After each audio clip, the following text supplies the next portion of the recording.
PCC chief Jitu Patwari Gwalior अल्प प्रवास पर पहुंचे। इस दौरान उन्होंने देश भर में एलपीजी क्राइसिस, छतरपुर में 11वीं की छात्रा के साथ रेप सहित अन्य राजनीतिक मुद्दों पर बयान दिया। जीतू पटवारी ने एलपीजी क्राइसिस को लेकर कहा कि सरकार द्वारा यह निर्मित संकट है। मोदी जी ने जिस तरह से ट्रंप के व्यवहार के सामने प्रेशराइज हुए हैं, जिस तरीके से सीज फायर के दौरान ट्रंप की एक्टिविटी थी, भारत को वह चुनौती थी। प्रधानमंत्री जी के साथ देश का अपमान था। अभी जब ट्रेड डील हुई तो वह भी भारत के हितों का अनदेखा करते हुए किसानों की गर्दन पर तलवार रख दी गई। नरेंद्र मोदी जी चुप रहे, सरकार चुप है। अभी ईरान का युद्ध है, उससे जो क्राइसिस पैदा हो रही है, सरकार की विदेश नीति फेल होने के कारण हो रही है। कांग्रेस पार्टी संकट में है, जनता के हित के लिए जो कर सकती है वह करेगी।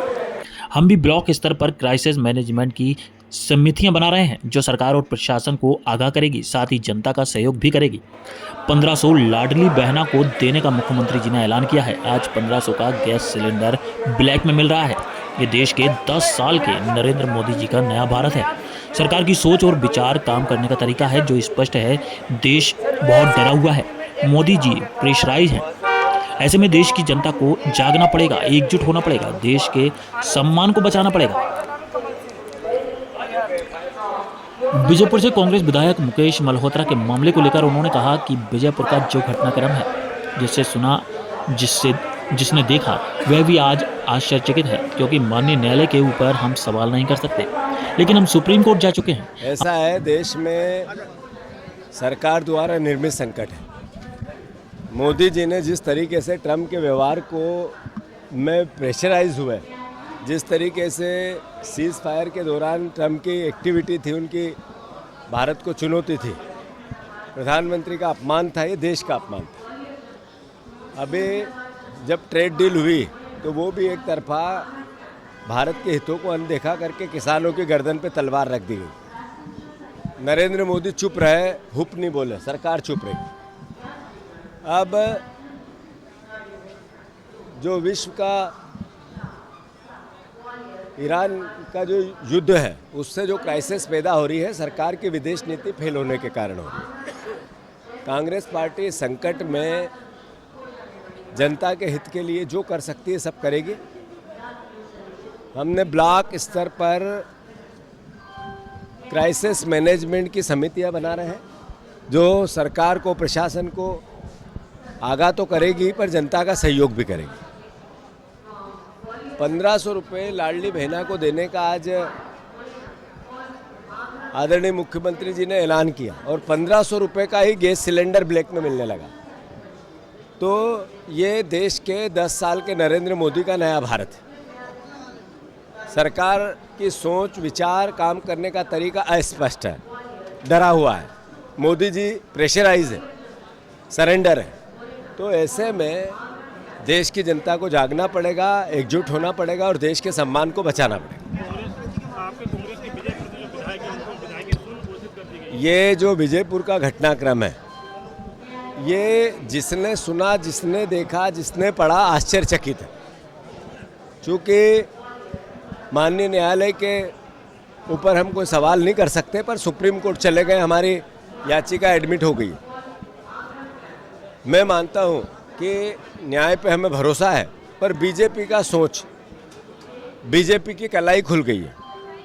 उन्होंने एकमात्र शहर या आदिवासी विधायक जो सामान्य सीट से चुन के गया, आदिवासी था इसलिए पद पे नहीं रहने देंगे। पूरी बहुमत की सरकार है, स्पष्ट सरकार, सही तरीके से उनका काम करना चाहिए लोगों के लिए, जनता के लिए, प्रदेश के लिए। वो नहीं करेंगे। क्राइसिस में ये संकट आया, इस पे काम करेंगे, वो नहीं करेंगे, पर एक आदिवासी विधायक को पदमुक्त करेंगे। अभी हमारे नेता प्रतिपक्ष आदिवासी थे, उनसे पूछा कि तुम्हारी औकात क्या है, और किसने पूछा? मंत्री ने। तो जब मंत्री ने ये कहा कि तुम्हारी औकात क्या है ना, पूरा मंत्रिमंडल, पूरी सरकार ने पूछी आदिवासी तेरी औकात क्या है।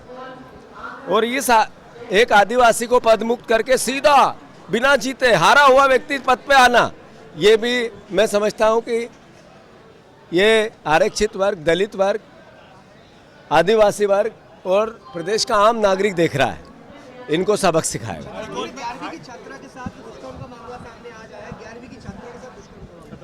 हमारे मध्य प्रदेश में 2.5 लाख बहनें गायब हो गई है पिछले 5 साल में। 50,000 नाबालिग बच्चों के पते ही नहीं है। 25 बलात्कार रोज होते हैं हमारे यहाँ। छतरपुर में नाबालिग बच्ची के साथ इस तरह का कुकृत्य, ये मोहन यादव के चेहरे का, उनके गृह मंत्रालय की सोच और काम करने के तरीके को दर्शाता है। लाडली बहना को 1500 रुपये दे के या इतिश्री करना चाहते हैं, उनकी सुरक्षा नहीं करना चाहते। अगर लाडली बहना का सही में सम्मान करना है तो बेटियों की सुरक्षा होनी चाहिए। उनके साथ ये अन्याय मध्य प्रदेश नंबर 1 है। 1 घंटे में एक बलात्कार रोज होता है। 1 घंटे में एक बहन रोज गायब होती है। 1 घंटे में एक बहन रोज गायब होती है। तो ये कैसा प्रदेश बन रहा है? ये मोहन यादव, ये सरकार प्रदेश त्राही में है। मैं मानता हूं कि जनता विचार कर रही कि कब चुनाव आए और उनको घर भेजे। हाई कोर्ट में मूर्ति लगाने को लेकर आज फिर दामोदर यादव और उनके ऐसा है कि हाई कोर्ट के बाबा साहब अम्बेडकर की मूर्ति का जो मामला है उसमें हमारी नीति स्पष्ट है। न्याय का मंदिर है। बाबा साहब अम्बेडकर ने संविधान के रचयिता है। हमने यहाँ इसको लेकर वो एक दिन का उपवास किया, कई हमने एजिटेशन